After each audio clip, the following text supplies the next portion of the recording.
Well, obviously, you hold a team to 50 points, you're going to win a lot of games. So we did a great job with our half-court defense. We got a few, I thought, key steals to get some easy baskets. We talked about that, that were important. And, you know, Kyle obviously got it going in the first half, Jacob in the second. But this was a defensive victory, no question about it. We're still searching on offense a little bit at times with the new roles of guys on this team. Because we haven't had to play a lot of half-court offense and execute in the half-court. So it's a new thing for us, and it's just going to be a work in progress with Kane and Justin and Jaron. Obviously, Jake on the ball more than he's been with Troy Copain here his first 2 years. So we're still we're running a lot of new offensive stuff in the half-court that we hadn't run last year too. So we're still searching a little bit from an efficiency standpoint on offense. But also, I thought we got up 19 or 20, and I thought our guys were just emotionally drained. They need a day off mentally after the last 3 games. And, just a lot of emotion. We don't, you know, in our program, losing 2 in a row doesn't happen very often. So I thought we were visibly tired there late in the game. Yeah, yeah, which is nice because we don't have final, or we're out of school, so they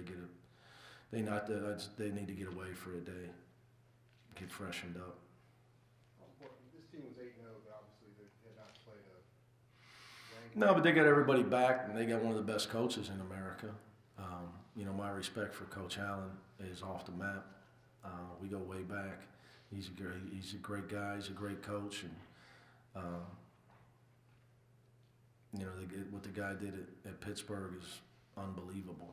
And then what he did at UCLA, the 3 Final Four. So they got everybody back. They got 6 or 7 top 100 players. They're just young, Gresh.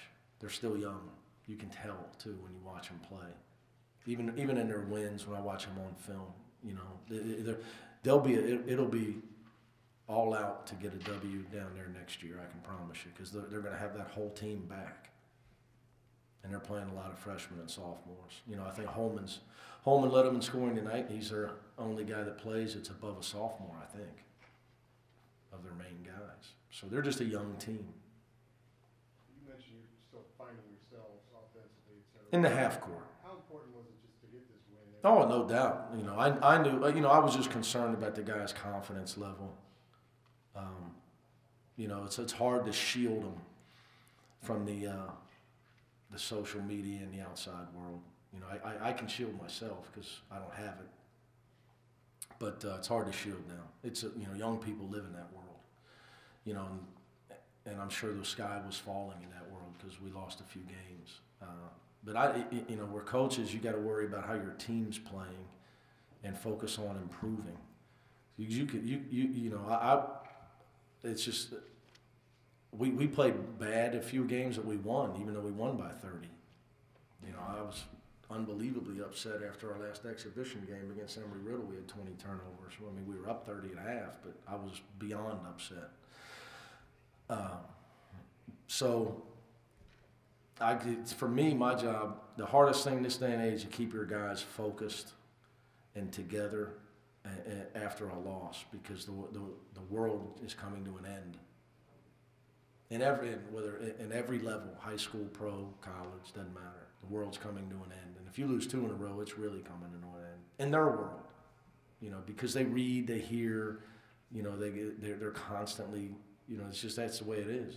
You know, my daughter's 11, that's all I got to tell her to put the iPad down night and day, never ending. So I was worried about their confidence because of all that type of stuff, the outside stuff, you know, and so, yeah, getting a win was important.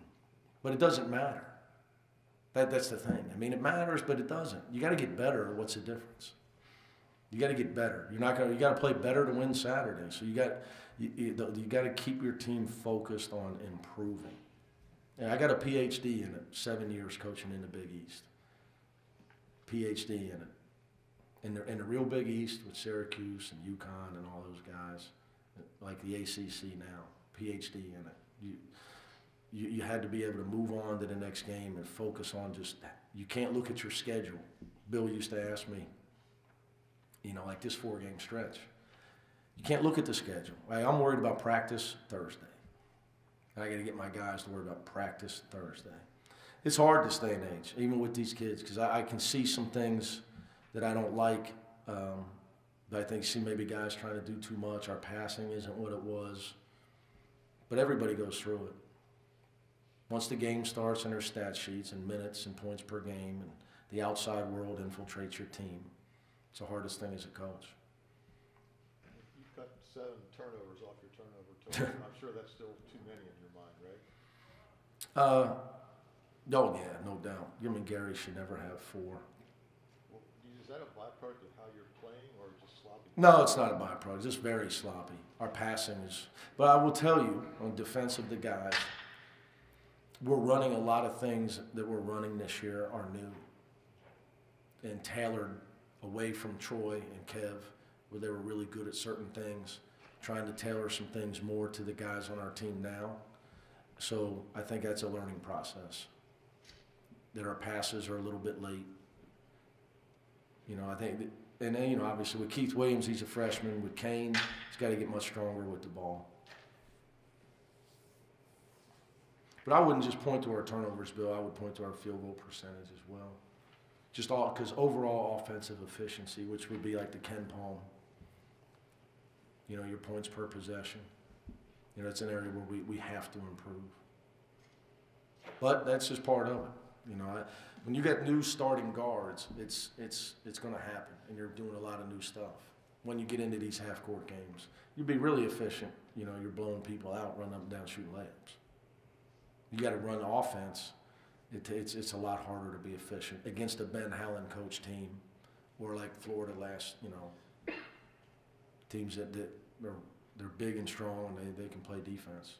Especially when you had a guy like Troy Clifford who had the ball in his hands so much. Exactly. So it's just a new world for us, you know, and the guys with the ball in their hands haven't had it in these types of games, which is why I tried to make the schedule the way I did.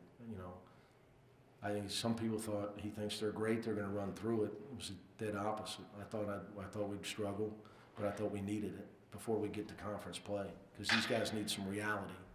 You got to get some reality. It's the only way. You got to deal in the truth about what it takes to be a really good team and win real games. So, but we took a step in the right direction tonight in a lot of ways. I mean, you hold a team to 26% shooting that's 8-0, and Ben Hallen's their coach. You're playing some good defense.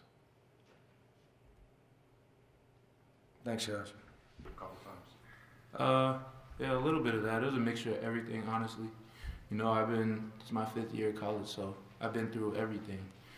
So I knew that it was going to be some tumultuous times, and I was just ready to embrace it. So whatever it's going to take, I just wanted to help my team out. Jacob, after a couple of emotional losses, how important was it for you guys to get this win here today against Mississippi State? You know, college basketball, every win is important, but, you know, coming off 2-game losing streak, personally, I don't think I've been a part of that ever at Cincinnati, but it was important to get this win so we can get back on the right track before we head into these. We lost 2 straight last year, huh? No, we didn't. No. Was confidence getting to be a problem at all? I mean, it's only 2 games, but it was kind of the last one especially, 21 turnovers, et cetera. It seemed like the psyche might take a hit after games like that. How were you guys feeling coming in? A little bit, but I know us two personally, you know, confidence is something we have innate kind of. So, you know, like I said, we've been through a bunch of situations. Jake being in his 3rd year, playing a lot as a freshman, so he's been through every situation. I have too. So we just said it wasn't even necessarily confidence. We were just like, we have to get a win. We weren't even thinking about personal accolades. We were just thinking about, look, we got to get it back on the road because we're not used to doing that. We're not used to losing. Charlie, you held them to 30% shooting and blocked 11 shots. Did you win this game with defense? Yes. I think we took away a multitude of things with them, and we just knew what we wanted to do on defense, and we had a game plan, and we were locked in on what they how they played well as a team. So we just wanted to take all that away.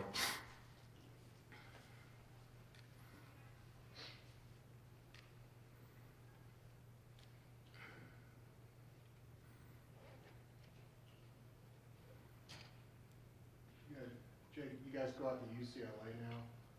What are your thoughts on that? Obviously, they knocked you out last year. Does that have anything to do with this, or this year, or what's it look like this year? Well, I mean, of course, we still remember losing them to the tournament, but we know it's a different team, and we know they're trying to bounce back after a tough home loss. So we know we just gotta be ready to go into the Lions' den, as Coach would say, and be ready for war. Kyle, what do you think? I think the same thing as Jake. He is a great answer. He's a handsome young man up here. But to be serious, they're a very good team, super talented. We lost to them in the second round, and obviously we want to show that, you know, we can play with a team like that. And we're going to come in humble, but we definitely want to win. For either of you guys, what was practice like the last 2 days? Practice, you know, practice is practice for us. But, you know, we definitely tried to over-exaggerate us getting back to being the Bearcats. Starting with defensive mentality, just toughness and just relentless effort in everything we do. So I feel like we kind of got back to that, but we also need to cut down on our turnovers again. I think we had 14. Yeah, we had 14 today. So, but we did block 11 shots, but 14 turnovers, that's a little too many. You guys talked about wanting to prove you can play with a team like UCLA. Coming off the last 2 games before this one, how important is that to you to be able to show the country that you can do that? I mean, it's important to show the country, you know, because our tournament ranking is not in our hands, so it's in people that's watching. So you really want to win every game just to push yourself in the best predicament to get the highest seed you can. But we need to get this win for us. If anything, just as a team, doing it for each other, the players and our coaching staff, they do a great job from game to game scouting, giving us the right information. But we just want to get this win for us, build our confidence going on in the season, just get this thing back on track. You talked about practice. Was there more of focusing on the last 2 games to get better, or put those games behind you and let's move on in practice? Combination of both. Both. Got to learn from your mistakes, but you also got to move on to get ready for the next game.